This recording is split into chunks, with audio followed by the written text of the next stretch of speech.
Well, hello there. Welcome. My name is Saskia Christian, and I am the founder and president of BoostThru, a multi-platform life transformation coaching service dedicated to helping professionals overcome their adversities and become the best version of themselves.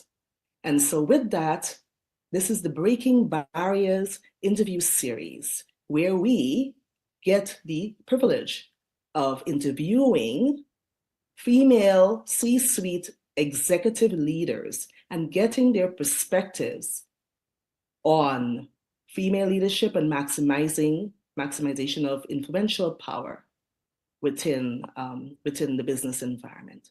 So today I actually have the honor of interviewing Gordana Slepcev. So I'll have Gordana introduce herself first of all, but Gordana, I would like to welcome you to the Breaking Barriers interview series. It's so great to have you here with us and share just amazing things on your journey to inspire the upcoming young leaders, female executive leaders in the pipeline. Welcome.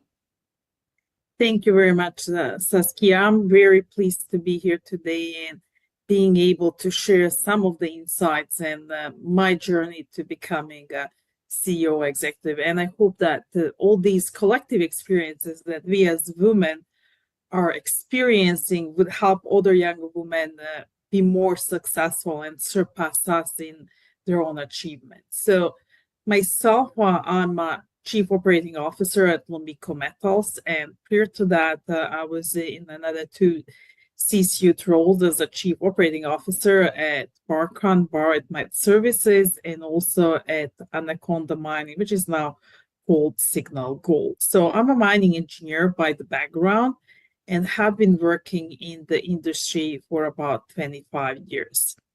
So a lot of great people met along this path, some great young women that I hope I inspired to really do better, and not just to do better, but to kind of take advantages of the journey, and some women that came before us as well, being really the trailblazers and really showing what's possible for women in the industry. I'm basically in the mining industry, where average percentage of women is about 17%, which is much less than many other industries. And, I know many other goals by industrial associations is to get at least to 30%. Some are more ambitious to 40%. But, looking from the mining industry perspective, 30 looks like good goal. Okay, that's wonderful. And you have an amazing wealth of experience, particularly in mining, that resonates well with me because I'm a chemical engineer by training. So we have something in common. And that's correct. Yeah.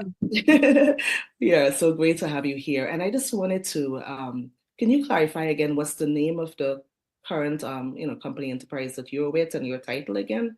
I don't think I heard that clearly.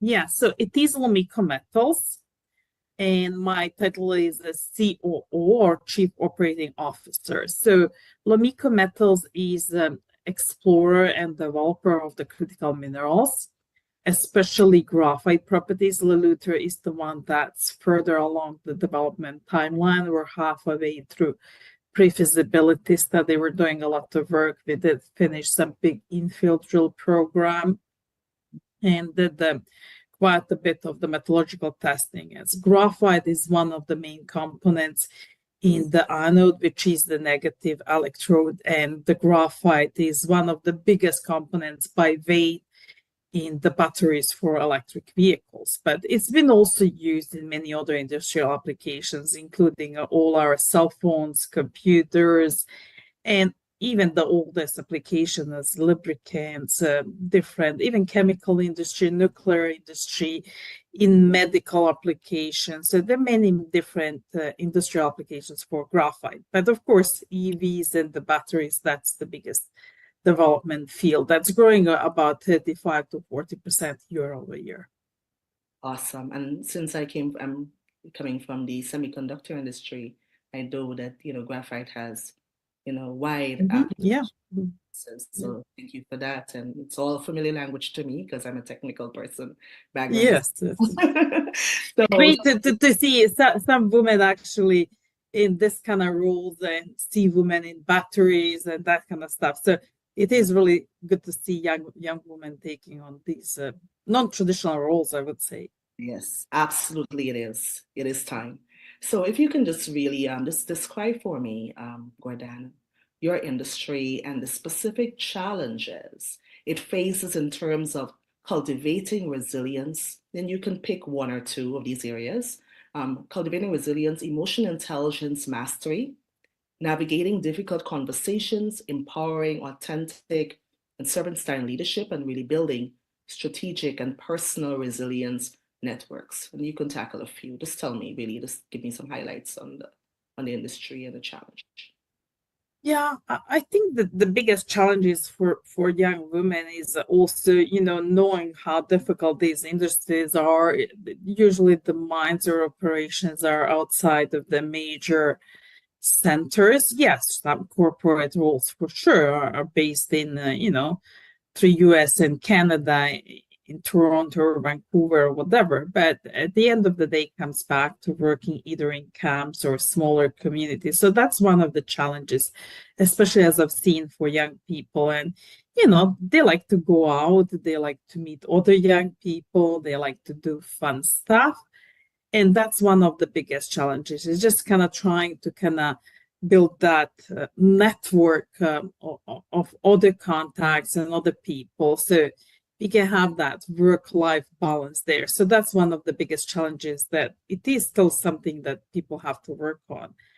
And the second one is really the challenges for young people to really transition and really learn from older generations, and kind of find their own sweet spot. So mining industry, as any other industry, are evolving, and there are much more use nowadays of all these technologies, tracking systems, drones, that are something that didn't used to be there before. I led some of these processes in my previous work assignments.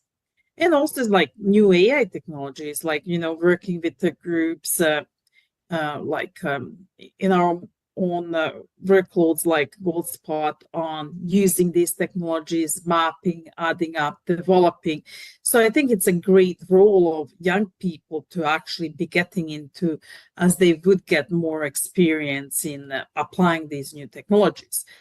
And it would be more interesting, than just standard roles of just running operation or, doing the standard things. But as I said, things are evolving, and we really need young people to help us out, finish and sustain that technological journey, call it that way, for all of us.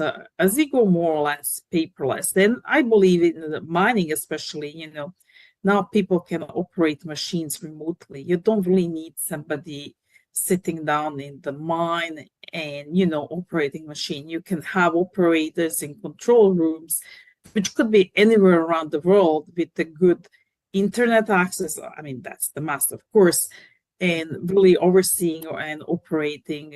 And also that there is automation, moving towards more automated workspaces. There are trucks that are automated, the equipment that's more automated. So really, we need people with more technical skills as we transition. So I see a great opportunity for young people. This is becoming a tech industry, call it that way. Okay. More tech than just, old-fashioned extraction. Okay, so I gather from what you just said, which is quite a bit, that really fostering growth mindset, right? Yeah. In nation of resilience, right? To really embrace the innovation, the technology innovation that's being injected in your industry. That is key for executive leaders, female executive leaders, to thrive. Because even That's though exactly. Yeah. roles, right, or higher rank roles, there still need to be an awareness of what's going on the ground. The technical aspects, like you said, are important for them to really do exceptionally well and deliver, and of course, influence in their role. and at a higher ground. That makes sense? Yes, exactly. Okay, awesome, awesome. And so let's just, we can delve in the essence of time into cultivating resilience, reason why we're here. I am a resilience enthusiast. I bring resilience naturally, and of course, I'm intentional with developing resilience quality. I've had to do that, navigate personal and professional trauma that left me no choice but to do that and create systems and platforms for resilience cultivation, whether it's in leadership or in personal life. So, with that, can you really tell me how do you, Gordana, define resilience in the context of your role as a C-suite executive? Yeah, I think as a resilience is keeping, maintaining, and reminding yourself why you're doing what you're doing. I think that's the biggest thing, because any journey and every journey has challenges, and many times all of us would kind of wonder and ask, should I keep doing this? Does this still make sense?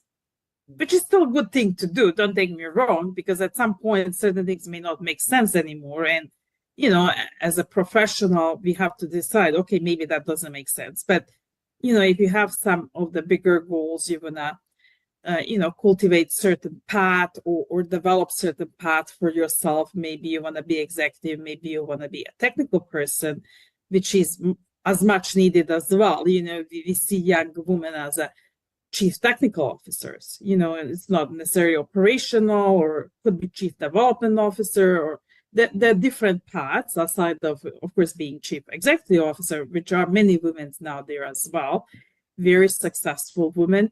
But one have to kind of see what works better for them. Would that the management and the leadership be one of the roles, or is just, do they feel more comfortable doing technical roles?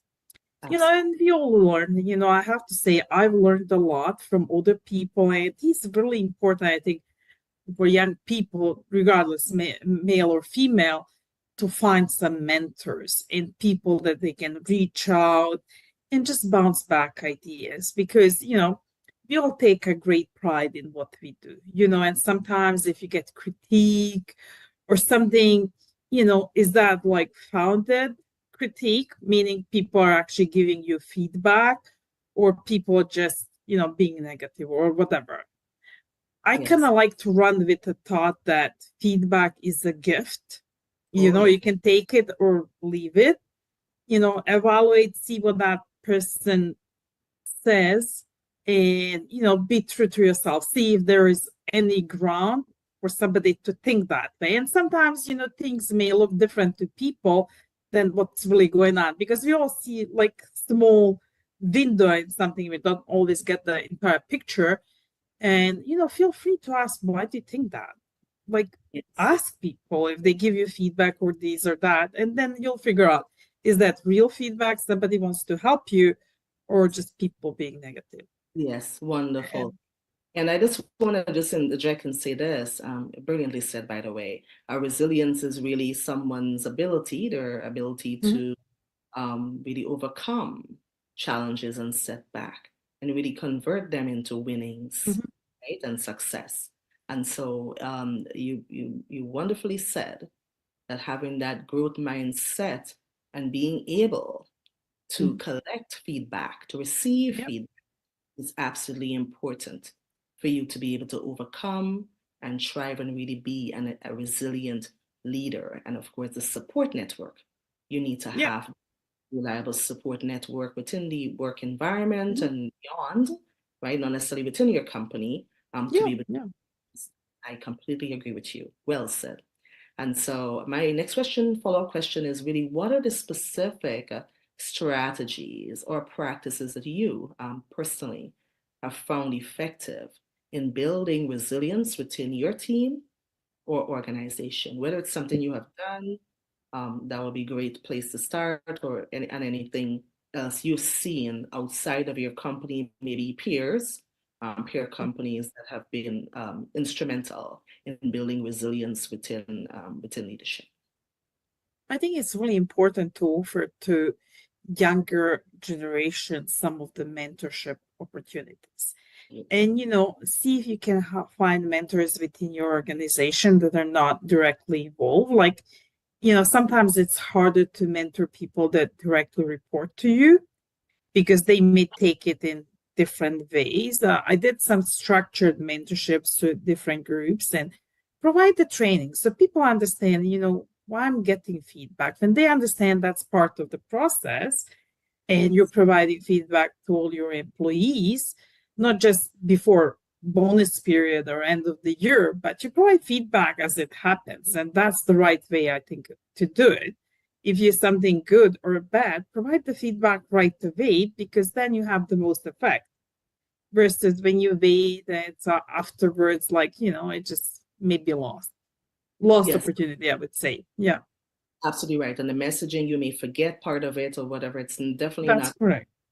a Yeah, seed in the moment at that point in time to yeah. reject goodness and value Mhm. in another person's journey. And that's very, Mhm. very I'm going to go as far as saying not just mentorship network is really vital for That's right. resiliency, which is by extension